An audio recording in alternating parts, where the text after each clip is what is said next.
Welcome back to Empower Indie Podcast. This podcast creates space for honest conversations about health, well-being, and community resources to help people in southwestern North Dakota live healthy, full lives. The Empower Indie podcast is produced by Women Empowering Women, a nonprofit organization dedicated to connecting, supporting, and educating women to help them become the best version of themselves. To become a member or learn more, visit wewnetwork.org.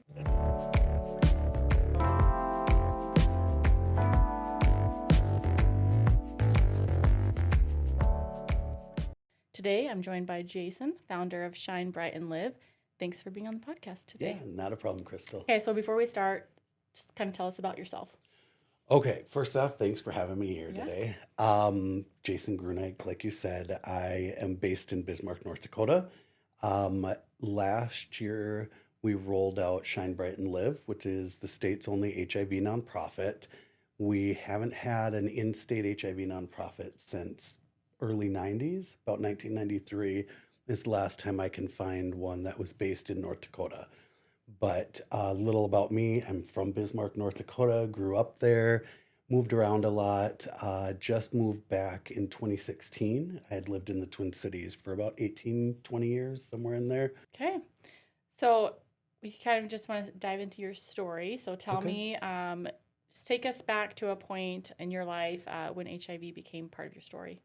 For me, I grew up in North Dakota, but was exposed, had a large group of friends. And I remember I ended up meeting some friends in Fargo when I was living there who had been involved in HIV activism back in the 80s and 90s. And so got to know them really well and learned a lot about HIV. I was in my early 20s at that point. Really didn't think much about it after that and ended up moving to the Twin Cities. I like to be open and honest. I struggled with drug and alcohol use while I was kind of becoming an adult. And at that point, in about 2006, I ended up being exposed to HIV and found out that I was HIV positive at the time. For me, it was very scary. I didn't know what to think, and it really kind of set my addictions and alcoholism back off again. I didn't know how to navigate it very well, and I didn't know where to go in the beginning. Okay. So, yeah. Did you have, or do you know of resources now that you have for people that you wish that you would have had at that point? Yeah, definitely. I'm grateful for the information that friends had given me when I was younger. And, once I found out that I was positive, it took a little bit of a beat for me to start reaching out and accessing help in the Twin Cities. And what I realized in a larger metropolitan area is there's a lot of resources available. I'm It's a weird thing to say, but I'm very grateful. I found out when I was in a metropolitan area because I had such access to services. The thing that I really am hoping for with Shine Bright and Live is being able to support the public health doctors and infectious disease specialists within the state. We don't have that connection to whole health care that Right. you find in other larger cities. And so for us, we couldn't just do it in one city. We need to do it statewide just because the population isn't there for a specific city. Right. Yep. And I know just even as a provider, having patients become diagnosed, it's really even scary for providers to not know where the resources are or what the options are or what treatments are. We don't see it very often anymore. And so it's really hard to figure out where you can find those resources for your patient and get the best care for them. Yep. I'm glad you touched on that because that is kind of one of the focuses of Shine Bright and Live is education. And the education isn't only for the community, but it's really focused on medical providers Right. and nurses and doctors and staff in clinics and hospitals because we have less exposure to people living with HIV in the state. Yeah, and that's kind of one of our next topics is like what your mission and services at Shine Bright and Live are. Yep. So that kind of guides right into that. Okay. So at Shine Bright and Live, we really talk about um, rising, igniting, and shining, being able to help provide people living with HIV the access to resources, education, and connection to community that has been missing. We've found that the more connected a person is in feeling a part of the community, the easier it is to navigate accessing services, to deal with mental Hmm. health, to deal with substance use, whether that's abstinence or harm reduction. All of it becomes easier when there's community involved. Right. And the big issue in North Dakota is that everybody is so rural and separated. And when you're an underserved population of people living with HIV and there's so much stigma around it, it becomes even more isolating of not wanting to reach out even within the rural communities they're in. So, how do we start building community? We connect people. Right. So, at Shine Bright and Live, we have a three track advocacy, education, advocacy, and care. Education, we are getting into the nursing schools to start having people living with HIV talk to the students as they're getting ready. Hmm. We're working with University of Mary right now and going to be expanding throughout this year. Our big goal is to get into the colleges. That also comes with educating the community. So we have an HIV Speakers Bureau called Shine Out Loud, where people can be invited into community groups or different events to share their stories. With advocacy, we're out there and we're trying to help navigate getting more funding for people living with HIV in the state and making it more accessible to get on PrEP and stay on their medication. Right. So, and then the final part is care. What we've found is that there's a large portion of people living with HIV who are living under the poverty level, the federal poverty level. And to be able to make sure that they're being taken care of and they have access to their medications is of utmost importance to us. Because if somebody stays on their medication and is medication adherent, they no longer can transfer the HIV virus. And that's Right. something a lot of people don't understand, Hmm. that the science in medicine has advanced that much. Yeah, and I think that's really good for people to get that information, Hmm. because even as providers, it's hard to know the most update information. Yeah. And where do you get that from? You pretty much have to look it up every time Right. and hope that you're giving them the best information. And in our area, where it's the most rural area, Hmm. we don't even know like where the resources are. So I love that you Perfect. are getting out there and telling providers. Crystal, I'm glad you said that because I am going to toot our own horn for a second. Shinebrightandlive.org. We created in the fall of last year the state's first one stop shop for Nice. HIV information. So Awesome. it connects you to testing sites, to what is PrEP, to what is U equals U, as well as many other services that Right. people living with HIV can use and those in the general community can use to become Mhm. educated. So, Good. yeah. Awesome. Okay, so that was one of my other questions is what other programs or resources do you recommend for people that are living with HIV? Yeah, so for me, when I work with a client, I really try and touch on a few things. Do they have housing, stability? Do they have access to food? Do they have access to healthy living? Are they Mhm. able to get out and exercise? Are they able to continue improving their life? Because people living with HIV now live for a long, full life. Right. And that wasn't the case many years ago. Mhm. They're finding out, I think it's around 60 to 65% of people living with HIV now are 55 years and older.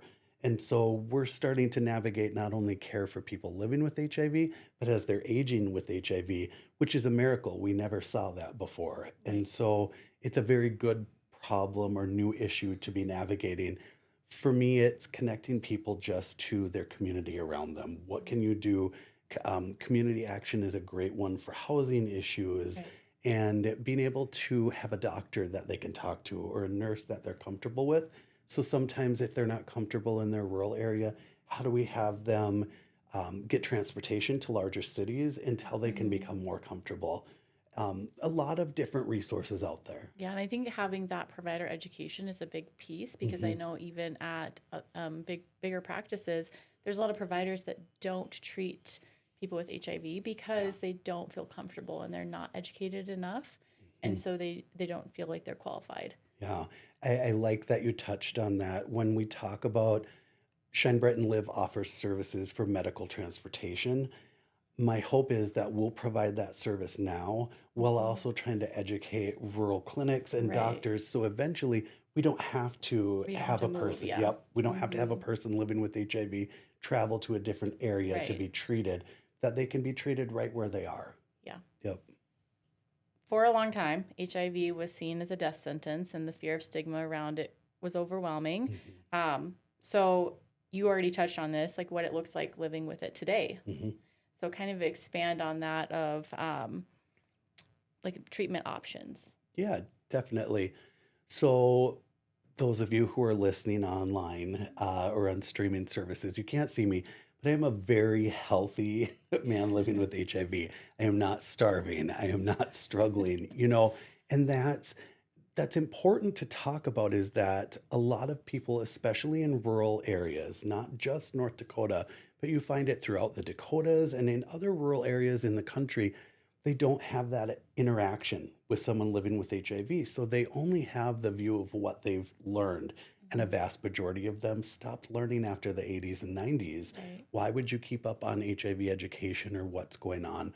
And so to get across to people, first off, to help fight stigma, but also to help fight fear of those who are newly diagnosed, you can have a long, healthy, fulfilling life now. Mhm. And you can live with HIV and lead a productive life by accessing care. In the beginning, when someone is newly diagnosed, you want to make sure that you're getting connected to a case manager, someone who can help you navigate, because navigating your healthcare is a struggle just for the general citizen, but Right. you add in health issues and it becomes confusing and frustrating.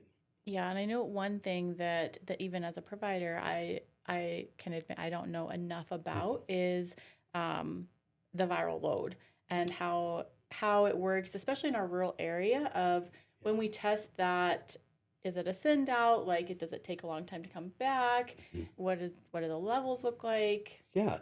Yep. So I'll give you just a quick little Yeah. rundown of what my life looked like and my diagnosis. When I was diagnosed, I had a very high viral load. And the viral load is the amount of virus in a drop of blood. All right. And so my virus load at the time I was newly diagnosed was in the tens of thousands. All right. Mm, My white blood cell count was down about 237. And that's the white blood cells they could find, okay, mm, in the drop of blood or whatever the test is. I don't want any scientists coming after me yeah. in their testing. All right. Right. I say a drop of blood, but it's however they test it, the parameters. As I got on medication right away, I was able to find out I was exposed and tested until I was able to find out I was carrying it. So I found out right away that isn't the case with everyone. That's why we Hmm. talk about regular testing, Right. because you never know when you're exposed. Once I found out I had it, I got onto medication. Within the first 2 months, my viral load had dropped by half, but was still detectable in the blood work that they did. My white blood cell count started rising. And then I think within the first 4 months, I was able to become undetectable. That means that when they draw my blood work, they are unable to find the viral load within my blood draw, or it's so low that it's no longer recognizable. Right. And at that point, I become undetectable and I'm no longer able to transmit the virus. And this is something they have found out in the last 10 to 15 years, is that being able to have somebody on their medication and consistently medicated stops transmission in the communities so that it's Right. no longer a threat. And I shouldn't say it that way, that it's no longer a concern for public health. Hmm. Yep. So, for someone, that would be listening that's newly diagnosed or has been exposed, what advice would you give them? I would give them the advice to get in and talk with a doctor and get some testing done so Right. that, if they're newly diagnosed, first off, if you're exposed and you're full of fear, get in right away to a medical Hmm. provider and just let them know so that you can be tested. And if you are newly exposed, they have things such as PrEP or PEP, which can halt the virus in the body if it's caught in time. And you know Right. that as a medical Hmm. provider, if you're exposed in the medical environment, you can take something to Right. help. Now, if you're newly diagnosed, find a community. Hmm. In North Dakota, it's difficult, but Shine Bright and Live, as well as Canopy Medical Services in Fargo, hosts online and in-person support groups. You have Ryan White case managers who are throughout the state at public health offices and different agencies that you can get connected with, but get connected to services right away. Don't try and walk this alone, just with your infectious disease specialist, because it becomes very isolating. Is that somewhere that are those locations or those resources something that providers can refer to as well? Yeah, most definitely. Any providers out there are able to access these services. Awesome. So, what's something that friends and family can do to support someone that's newly diagnosed? Become educated. Right. I think the biggest thing that occurs is lack of knowledge. I know a lot of people get frustrated or upset because Hmm. someone doesn't understand or they don't know or they have misinformation. And it's not the fault of that person. They just haven't found a reason to become more educated on a topic that is very difficult to navigate. Hmm. So, making sure that they have access to resources. I'm going to plug it again. The HIV One Stop Shop on the Shine Bright and Live page is very helpful for HIV 101 information. Hmm. But even going to your local public health office or your doctor's office and asking them, do they have any information on HIV? And don't shame a person who finds out that they have HIV. HIV is not a moral failure of a person. It is something that unfortunately occurs within our communities, and no one Hmm. can predict who is going to be exposed or diagnosed anymore. And so, making sure you're taking the precautions that you need to, but also being supportive if this unfortunately occurs in someone's life. I think that's great information. So, for the future Mm. of people living with HIV, what are your hopes? The future, I have a lot of hopes. The science and medicine that has come out in the realm of an HIV vaccine or cure Hmm. really was pushed forward due to COVID, which is interesting. But the way that they navigated COVID vaccines and the science behind that, they suddenly realized it could actually be applied to people living with HIV as well as Right. cancer. And so we won't talk about the debates about COVID, but what we'll talk about is how amazing the advancements in science because of it. We're closer to a cure for HIV than we've ever been since it Mm. started. And for me, my hope is that we can reduce stigma across the state and start treating people living with HIV just like anybody Hmm. else. They don't put you at risk for exposure by interacting with them. They're healthy, productive members of the community. It's to the point we've had over 9 births within the last 2 years by a mother living with HIV who gave birth to a child that doesn't have HIV. That's That's awesome. amazing. People are building families living with Hmm. HIV and becoming productive members of our communities and adding to the beauty and diversity of our state. I love North Dakota. Like, I'm just a huge proponent of it. And however we can make everyone feel closer to each other is Hmm. the big thing. But my hope in the future is a cure sooner than later. But until then, let's reduce stigma and support each other. Perfectly said. So, I think the name of your nonprofit is amazing. Even just something that my family really, I don't know, strives to do is like to put your light out there. Mhm. So even just seeing your picture before you came, like I showed my family and I was like, he shines. So thank you for that. Definitely. I love the name of my nonprofit, and it's also sometimes a very personal and Yep. difficult thing. Um, so the name for my nonprofit came from my partner, and I'm sorry, I didn't know. My partner Johnny struggled just like I did with substance use, and he was also HIV positive. And in 2023, we started out the year talking, and he told me he wasn't living here at the time. He was Mm-hmm. getting help his substance use down in Phoenix. And he really just started pushing me to, he cheered me on because of my recovery and my involvement in the community. And he said, I just feel like there's something deeper, that there's something for you out there. And when I mentioned I was trying to get someone else to start an HIV nonprofit, he used to give me a hard time. And then in 23, I told him I was thinking about starting an HIV nonprofit, and he lost it. He just cheered me on and he was so excited.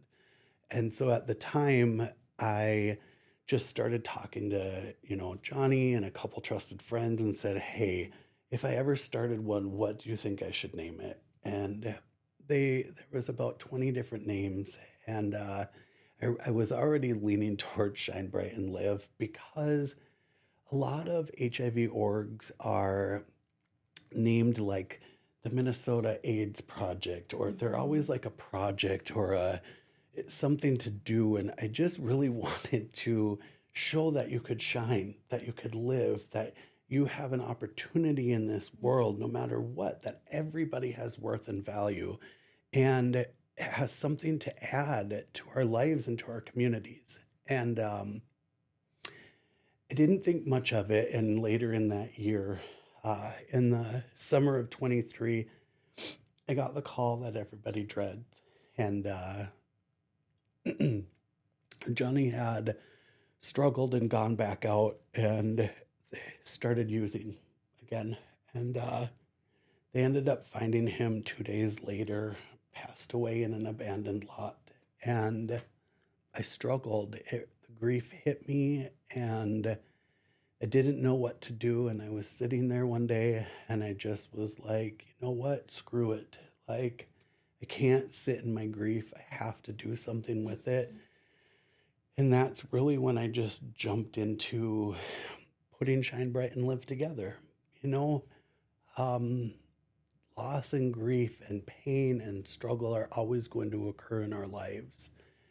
And we don't have to stay stuck there. I'd rather honor Johnny by utilizing the name he gave to me for the nonprofit to help others who struggle just like he did and just like I did. I used to live on the streets because of my addictions. I have struggled with so many different things, but people always saw that I had value and worth also. And I Right. want to make sure that I'm doing that for others, that you don't have to live with the lies or the stigma that society or even sometimes ourselves, we tell Yeah, because I ourselves. don't think it has to be just someone with HIV. No, Everyone has their yep. struggles that they struggle to shine. hmm And it's possible and it's necessary. Yeah. Everybody needs these lights in their community. They really do. So, Yep. Well, thank you. yeah. Looking for STI testing, there are safe and accessible options. You can visit Connect Medical Clinic, talk with your primary care provider. Southwest Health District also has resources. You can come see me at Aspire Health Clinic. You can go to CHI, Sanford. All of those places have options for testing. And then there's also access for free at-home testing through the North Dakota Department of Health and Human Services. This episode was made possible through an STI Prevention and Control grant from the North Dakota Department of Health and Human Services. Until next time, stay informed, stay empowered, and we'll see you on the next Empower Indie podcast.